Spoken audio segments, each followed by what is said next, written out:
In 1993, Sears killed a business that was making $3.3 billion a year. Not a struggling division. Not a money-losing experiment. A business generating more revenue than most Fortune 500 companies would ever see in their entire existence. Sears looked at that $3.3 billion catalog operation, decided it was inefficient, and shut it down completely. 1 year later, in 1994, Amazon was founded. Sears had spent over a century building the exact infrastructure Amazon would need to conquer the world. A direct-to-consumer logistics network. A national distribution system. Millions of customer records. The single most important skill in modern commerce. How to put a specific object into a specific person's hands, fast, without a physical store standing in between. Sears had already solved that problem. Jeff Bezos was still working at a hedge fund. And Sears tore the whole thing apart 1 year before it would have mattered more than anything else in the company's history. This is the story of how the company that invented the infrastructure of American retail looked directly at the future it had already built and dismantled it with its own hands. To understand how catastrophic this decision was, you need to understand what Sears actually was before any of this happened. Sears, Roebuck & Company began in 1893 as a mail-order watch business and grew into something almost impossible to categorize by modern standards. By the mid-20th century, Sears was not just a retailer. It was the infrastructure that rural America used to participate in the modern economy.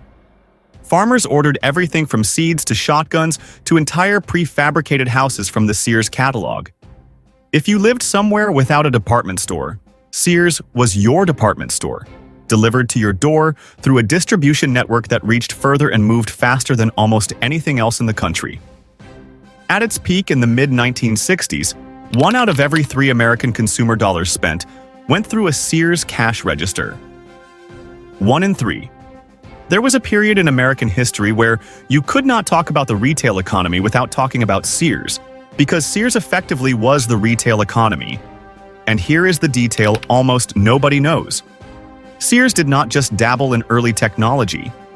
Sears co-founded one of the first commercial online shopping services in the entire world. A platform called Prodigy, launched in 1984, a full decade before the World Wide Web existed for ordinary consumers. In 1997, you could go online and buy an actual Craftsman wrench from Sears.com. At that exact moment, Amazon was still primarily known as a place to buy books. Sears was not behind on e-commerce. Sears was ahead of it. Before I continue, if you are new to Behind the Tech, please like, share, subscribe, and turn on notifications so you're informed the moment we drop fresh corporate collapse stories every week. Now back to the story. So if Sears had the infrastructure, the customer data, and even an early foothold in online retail before Amazon had built any of it, what actually went wrong? The answer is not one decision. It is a sequence of decisions, each one reasonable in isolation, that combined into a slow-motion catastrophe. The first decision was the catalog shutdown in 1993. On paper, the logic was defensible. The catalog business was losing $175 million a year due to operational inefficiency. Outdated hand cataloging systems, workers physically roller skating through warehouses to assemble orders, a process barely modernized since the 1950s. Sears leadership looked at a bleeding division and made the standard corporate move: cut the losses. What they did not account for was what that catalog operation actually represented. It was not just a sales channel. It was a logistics network and a customer database that had taken a century to build. Precisely the two assets that would define the next 30 years of retail. When Sears killed the catalog, it did not just stop losing $175 million a year. It tore out the distribution infrastructure and let the customer records atrophy. When Sears tried to build e-commerce for real a few years later, it had to rebuild fundamental logistics elements almost completely from scratch, competing against a version of itself that no longer existed. The second decision compounds the first, and it happened at the level of company identity. Starting in the 1980s, Sears made a strategic choice to become what analysts at the time called socks and stocks, a retailer that also sold financial products. Sears acquired Allstate Insurance. It acquired Dean Witter, a major stock brokerage. It acquired Coldwell Banker, one of the largest real estate firms in the country. The idea was that a Sears store could become a one-stop destination for a customer's entire financial life. Buy a lawnmower, open a brokerage account, get a mortgage quote, all under one roof. It sounded visionary. In practice, it meant that Sears' management attention, capital, and technology investment were being split across 4 unrelated industries at exactly the moment focused. Technology-driven competitors were emerging in each one. Sears was trying to be an insurance company, a brokerage, a real estate firm, and a retailer simultaneously, while a young company in Seattle was becoming exceptional at exactly one thing: getting a package to your door fast. The third decision was about capital allocation, and this is where the story becomes genuinely painful.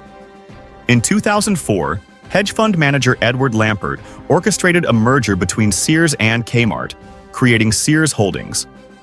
Lampert was not a retail operator. He was a financier who had made his name through leveraged buyouts and aggressive cost extraction. Under his leadership, Sears made a decision that echoes almost exactly what happened at Toys R Us a few years later. Instead of investing in technology, distribution modernization, or e-commerce infrastructure to compete with Amazon and Walmart, Sears cut costs in precisely those areas. Store maintenance budgets were slashed so severely that former employees have described stores that couldn't afford to replace burnt-out light bulbs. Technology investment stagnated. What internal reporting later described as the world's worst IT infrastructure emerged, a chaotic mess of duplicated, disconnected systems where different divisions ran incompatible software that couldn't share basic customer or inventory data with each other. While Sears was starving its own technology infrastructure, Amazon and Walmart were pouring billions into exactly the systems Sears was cutting. Amazon built warehouse automation, predictive inventory algorithms, and a same-day delivery network. Walmart integrated its physical stores with its online operations so seamlessly that customers could order online and pick up in-store within hours. Sears' website, by multiple accounts from the period, felt outdated. Checkout was clunky, and delivery estimates were unreliable. The company that once had a decade's head start on e-commerce now looked like it was struggling to understand what e-commerce even was. Here is the number that captures just how severe this became. In its final 5 years before serious decline, Sears lost nearly $6 billion. Not in one catastrophic year, bleeding steadily across half a decade while store count collapsed from thousands of locations to a few hundred. Sears filed for Chapter 11 bankruptcy in October 2018. Now here is the detail that makes this story different from almost every other corporate collapse we've covered on this channel.